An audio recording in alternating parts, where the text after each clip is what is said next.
Hello everyone, welcome to episode 1 of Stand Up for Nature here on the VSI podcast. I'm your host Joyce Mwansa. Stand Up for Nature is a podcast that encourages environmental awareness. It helps to understand the fragility of our environment and the importance of its protection. We can all agree that maintaining a healthy environment is essential to increasing the quality and the years of a healthy life. On the show today, we're going to be talking about environmental pollution. I'm joined by Ms. Mlenga Mumba. You are welcome. May you please tell us who Mlenga Mumba is? Hello, thank you for having me. Like you've said, my name is Mlenga Mumba. Mlenga Mumba is a very open-minded person, somebody that is a slow fashion enthusiast, somebody that loves photography, and one thing that's very close to my heart is protecting my environment in so many different ways and advocating for how we can protect the environment and make it a more sustainable place to live for future generations, not just us, but also mitigate the problems that we are facing now for future generations. In your own definition, what do you understand by the term environmental pollution?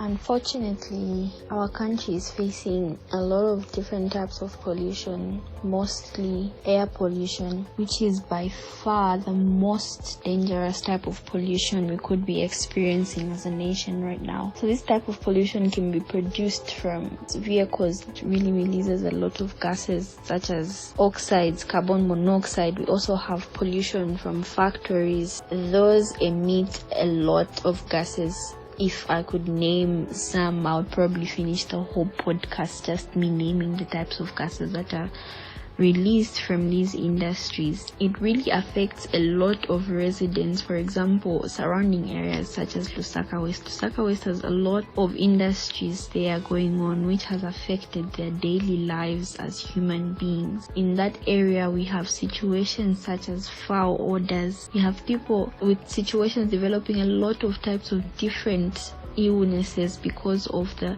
gases that are produced from the industries, which in the long term will end up producing forms of lung cancer if we are not careful as a country in managing these types of pollution. Textile pollution, this is the type of pollution that is formed from depositing material waste in the environment. Material waste, for example, clothing that is ripped, that is deposited in the environment. Another form of pollution is from the mines in places like the Copper Belt province, because we are a mining country. Places like Copper Belt have also a high number of mines that side, and there's a lot of sulfur dioxide that is produced. Sulfur dioxide does not only pollute the air, it also ends up polluting the land as well. It's very hard for agriculture to actually continue in the Copper Belt because of sulfur dioxide pollution in the air and in the water, because there are some water bodies that side. There's also water pollution, yes, from sulfur dioxide because it is in the air. Once it rains, that air mixes with the water from the rain and ends up in those water bodies, meaning there's water being polluted as well. It affects their drinking water. It affects their agriculture system. One other type of pollution that we are affected with as a country is land pollution.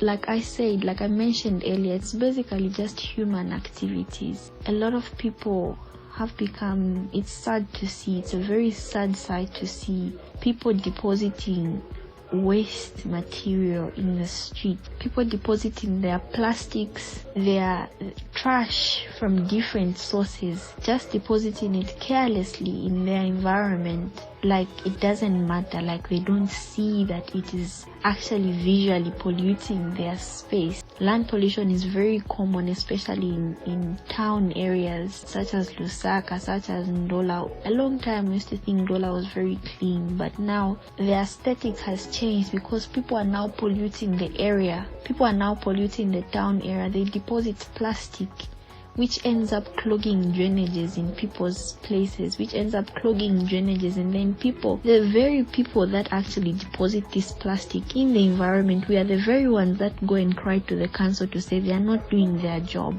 We cry to Zema to say they are not doing their job, but then we are the very people that are depositing that plastic, forgetting that depositing that plastic has a lot of consequences. You also mentioned about textile pollution. How can we avoid this type of pollution from escalating in our country? For textile pollution, we could have campaigns such as the Give Back campaign. We could approach different types of traders, helping them, maybe giving them a small amount for those stuff that they could be depositing. We have a lot of people in society that do not have proper clothing. We could donate to different people. We could come up with innovative ways. Designers can come on board and come up with innovative ways that we can improve slow fashion in our industry, in our country, and make it available, resell it in different ways. And also, if it came down to policy making, managing just how much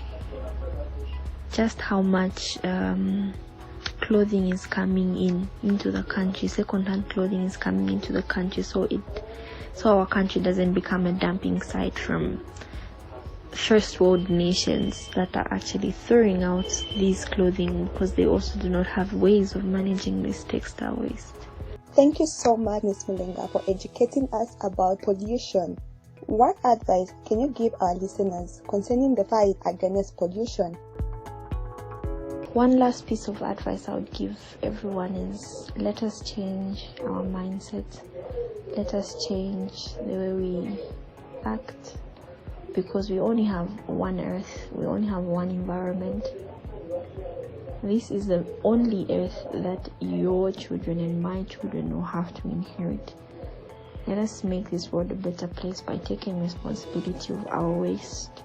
Change begins with you. Change begins with me. Thank you so much again for having me. Well, change begins with me and you. Thank you for your attention. You have been listening to Stand Up for Nature with me, Joyce Mwansa. Catch me next time.